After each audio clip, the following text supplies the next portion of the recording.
So we are continuing our tradition of staying very close to on time, thanks to our great speakers really working with us to do that. So we're going to continue with our next speaker, who is really taking us further and further down the implementation chain and the things that affect us in our life. So we're going to bring FirstNet up. So if you guys remember, this is FirstNet's third year. First, we heard about it when it was going to be awarded, and then last year, FirstNet, we heard the launch of our public sector broadband network that connects all of our first responders, like 1.5 million of them at all levels of government, coast to coast, and territories. So we're excited to get the update now of the operational progress that FirstNet is continuing to make. And we'll introduce Ed Parkinson, the CEO of FirstNet. We've given Sophia a real challenge because we had Teresa with her Kentucky accent. I have an Arkansas accent, particularly after I've had a glass of wine. And Ed, I asked him what his accent was, and I'm going to describe it as a chameleon accent. So you guys figure it out, and then we're going to see if Sophia can figure it out. So Ed, would you join me on stage?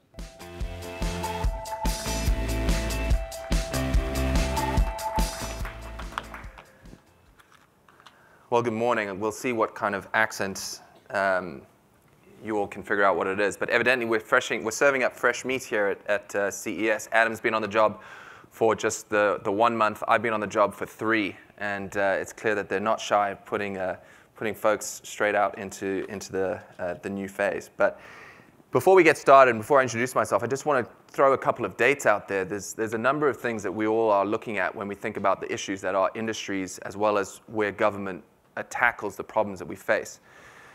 And when you say dates like January the 9th, 2007, I don't know if anyone rings a bell about that, but that was obviously when the first iPhone was unveiled. When we talk about really August 6th, 2006, Teresa, maybe you and the AWS team might be able to know what that one is. That's when cloud storage really started to kick off. December 9th, 1962, the first communication satellite was launched. And that's from the industry side of the house. But when we think about certain dates like July 7th, when we say things like October 1st in this town, when you say dates like 9/11, these are dates that resonate completely differently. And this is something from the public safety side of the house that we are primarily focused on at FirstNet. And it's the amalgamation of these two, tech and public safety, that is what FirstNet really is able to bring together. And it's something that we really try and focus on. And the key aspects of what we do at FirstNet is to maximize technology as best we can to benefit public safety and to benefit government. And it's the amalgamation of these two groups, tech and public safety, that is at the forefront of everything we try to achieve at FirstNet today. I don't have to explain too much to this group what FirstNet is, other than this really is the nation's public safety broadband network, and we are the dedicated resource that is called out and in legislation. I was lucky enough to be part of the group that put the legislation together when I worked in Congress. And the differentiated type of service that we can provide to public safety. We have had a fantastic 2 or 3 years. As we were talking about earlier, we were able to issue the RFP. They said that couldn't be done. They said we were able to go and get every single state to opt in.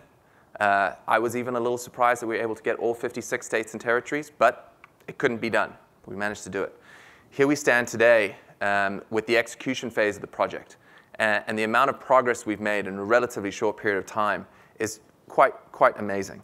And before I really go any further, I do want to show a quick little video with a little bit of the testimony that our public-private partnership has been able to demonstrate on something that we've never been able to do before. So let's see if this will play.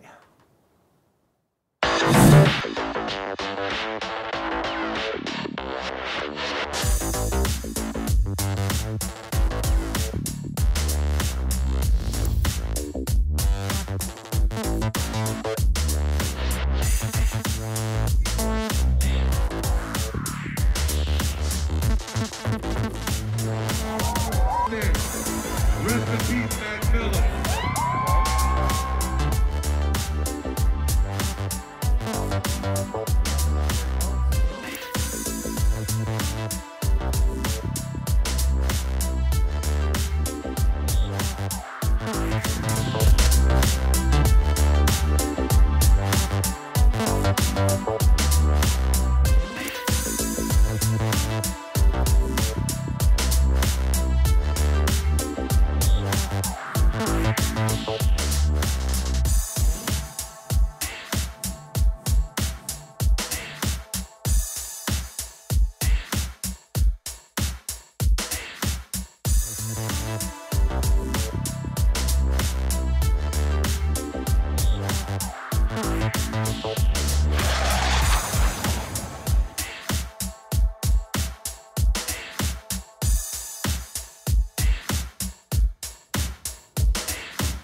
We got that music from I went to the Golden Knights game last night, and evidently if there's not a better show in NHL, so that's where the soundtrack came from. But as you can see, we're providing a robust and reliable connection that's enhancing how public safety communicates with one another.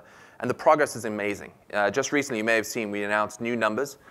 We've got over 5,200 agencies on the system, over 425,000 connections. That's an amazing increase that we've seen in a relatively short period of time. And it really just, I think, shows that at FirstNet, we're approaching a tipping point where public safety and the market is really starting to resonate around the idea of the dedicated service that we provide.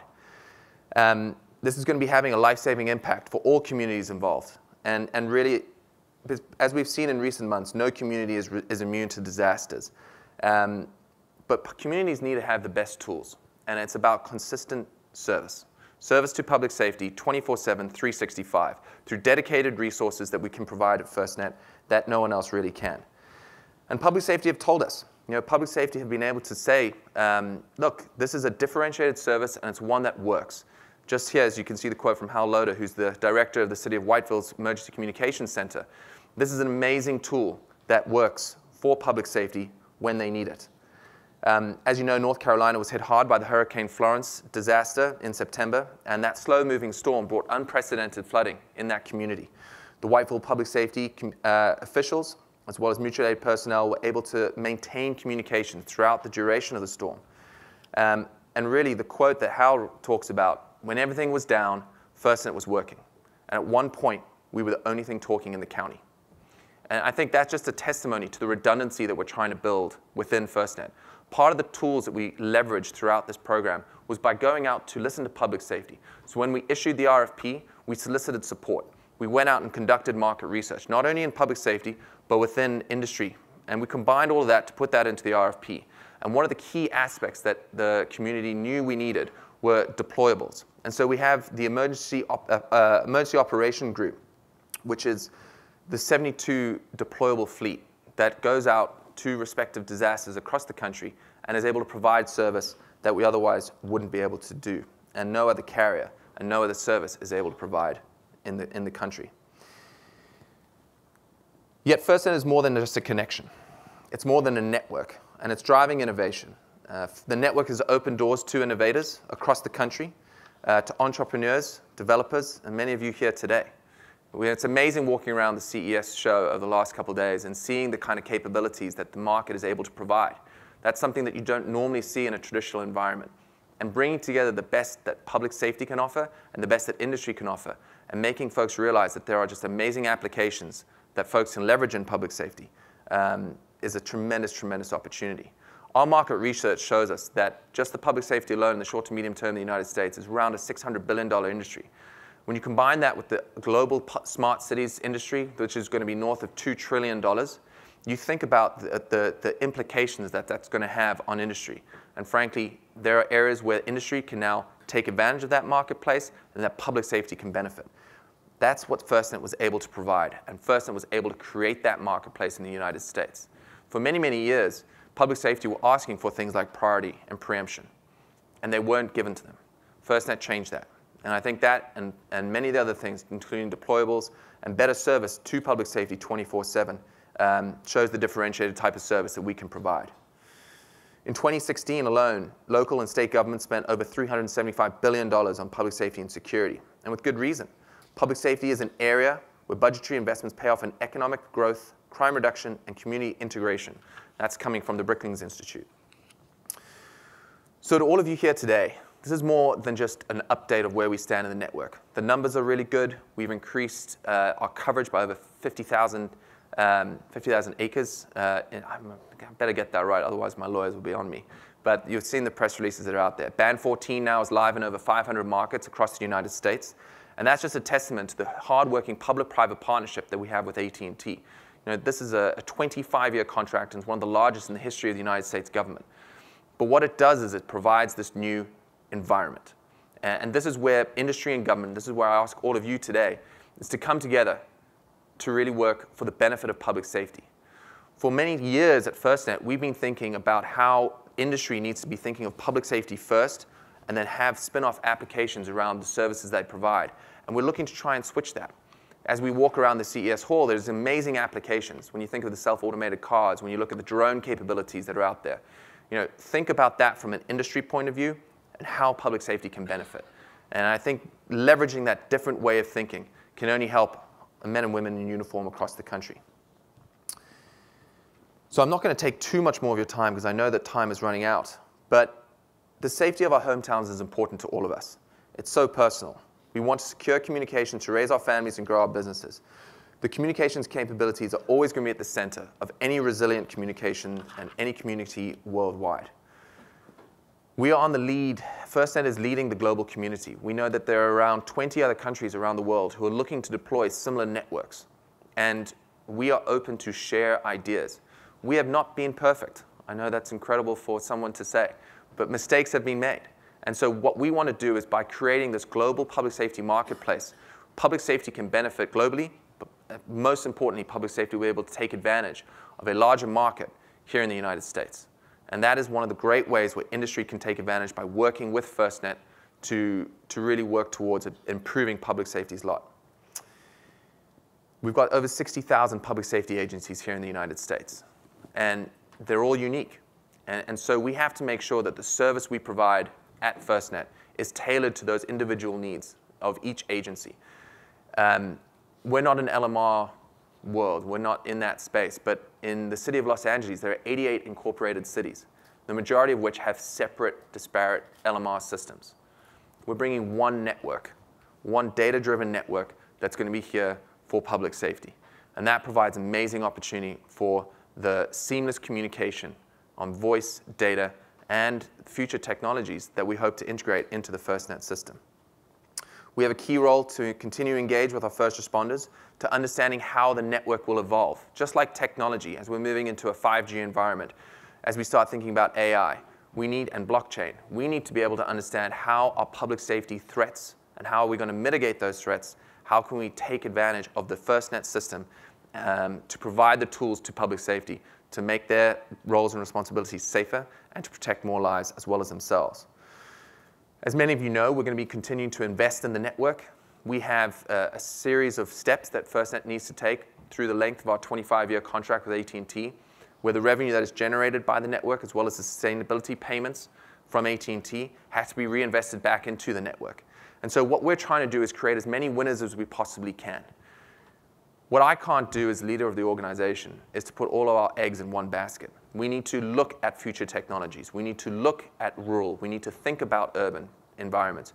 We need to understand how the network can evolve, how it can improve by leveraging new technologies and by thinking differently and making this network what it really can be. And my goal at the organization is to really act as that thought leader that's going to provide those solutions in the future. And we have an incredible team of folks at the organization who are looking to do the same. So ultimately, what I'm asking for is to join us. We're looking for partnerships. We have our partnership with AT&T, but we're looking to create as many more as we possibly can. This is something that is at the core of what FirstNet is. We were brought together. This is where FirstNet was really the first time where fire, police, and EMS came together around one single goal when they were lobbying for the legislation in Congress. And so as we go out today and going forward, we're going to be looking to make more partners in industry, more partners with public safety from a variety of different groups across the nation. And so as we go forward, we have our team within the organization, our industry liaison team, and we're looking for new ideas. There's a lot that we don't know, and there's a lot that we don't know we can take advantage of and work for public safety. And I want to be able to take advantage of that to make sure public safety's lot is better. So reach out, firstnet.gov, that's our website. We have a doing business with FirstNet tab on that. We have a lot of great opportunities. We host numerous, we're going to be hosting numerous opportunities and speaking events across the country. So do please reach out. So with that, I appreciate everyone's time. I think we've got time for, Don's here already. No, I'm here, go ahead. No, I don't know if there's any questions. I think we've got about a minute or two if there's anyone has anything for me before we wrap up.